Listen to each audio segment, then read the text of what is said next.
Hey crew, it's Nolan Recklow here. Just want to give you guys an update about how the work in progress is going, give you guys a little bit behind the scenes education about how foam construction is working and why certain investments are a good investment. So this video, I really just wanted to talk about the cheeks and foam construction. So this project definitely has its ups and downs with building out the cheeks the way I ultimately needed to get to from point A to point B. So I do have old pieces of foam of the initial cheek design that was not working initially, and this is where foam is a bit of a has its benefits as a material. Foam is surprisingly one of those materials that can be considered as both a subtractive process and a additive process. It means you can add back material where you have mishaps or you want to create more of a straight line going across. I can show you that here, for example. So right here on the bottom of the cheek, this part here, you'll see there's a bit of a discoloration in the foam versus the 10 millimeter EVA foam, which is this part right here. What I did have when I initially cut this particular part of the cheek was that there was a bit of a divot type gash that happened. So a way to repair that is you can take a piece of paper. Let's see if I still have it. Yep, I do. Okay. So let's see if I can get this position just the way it needs to be. Pardon for the weird camera movements, but this is going to help illustrate where the original gap was that I had to trace. So everything above the paper, well, where my fingers are paper-wise, that is the original shape that the dent was. So what I did was I cut out the negative tracing of the gap that I needed to fix. Trace that, get at least one consistent edge that is straight across the way that I need it to be. And then from there, contact cement the inner edge of the gap. So there'll be a bead of contact cement that would go on the inside. So you're essentially, let's see if I can get the camera focused. You're essentially contact cementing this type edge of the foam between both layers that you're trying to repair. So that's what you're doing. Once you've got that repair done, this is your best friend. In the foam world, this is your Bondo. So you get yourself a tub of air dry foam clay. You can use water to moisten it down, soften it up. It acts just like clay. Treat it just like clay, but have a Bondo mindset if you're familiar with that as a material. If you're coming from 3D printing into foam, you'll understand this process. With foam, with Bondo, you're using acetone to soften it, and so it's less time spent sanding. That's the reason I say this is like Bondo, because you treat it the exact same mindset. The only difference is the material that you're using.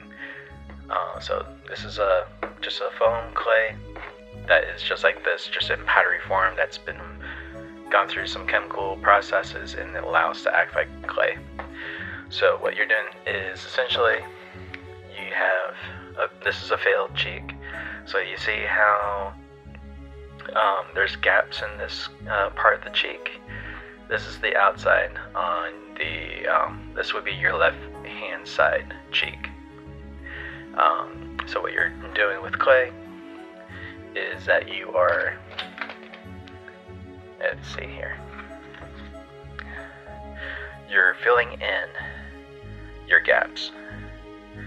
So you're stretching out, making snakes of clay, and then wet your finger every so often. I just have a little solo cup. I just dab my fingers in sometimes, and just either 1 or 2 fingers, dab it. That way it allows your hand and the clay to work longer, and it helps. Also, what I tend to favor a lot is take a scrap of foam clay and use this as a squeegee. This helps to also pull out the clay to soften it into this, and later on when you're sanding, it works wonders. So this is where I had some clay that I had put on, but again, because this is a failed piece, I wasn't going to end up using it. This is a good teaching aid. So yeah, that's a little bit of benefits of using foam clay to fix problems. So this is how the additive part of foam construction comes in. You can use materials that are foam to either trim out pieces that need to be repaired. So you make a negative cutting, a negative tracing on paper to figure out what's the missing part that's needed, and then from there contact cement it, and then you glue it right back in, and then take some foam clay, work that clay into the cavities, into the voids that you see that needs to be done. Another good thing to do is to go ahead and just put it all over that layer where you had it. The foam clay will do its work as long as you did the process right. And the investment is where this comes in. Get yourself a orbital sander. It allows you to get in. It's that type of sander that has like a little bit of a triangle point to it. Oh my god, let me tell you. In less than 5 minutes, I had all this done using an orbital sander. This is how, if you did your initial processes right, you did your foam clay against every connection point that you do. This is where you get that seamless look.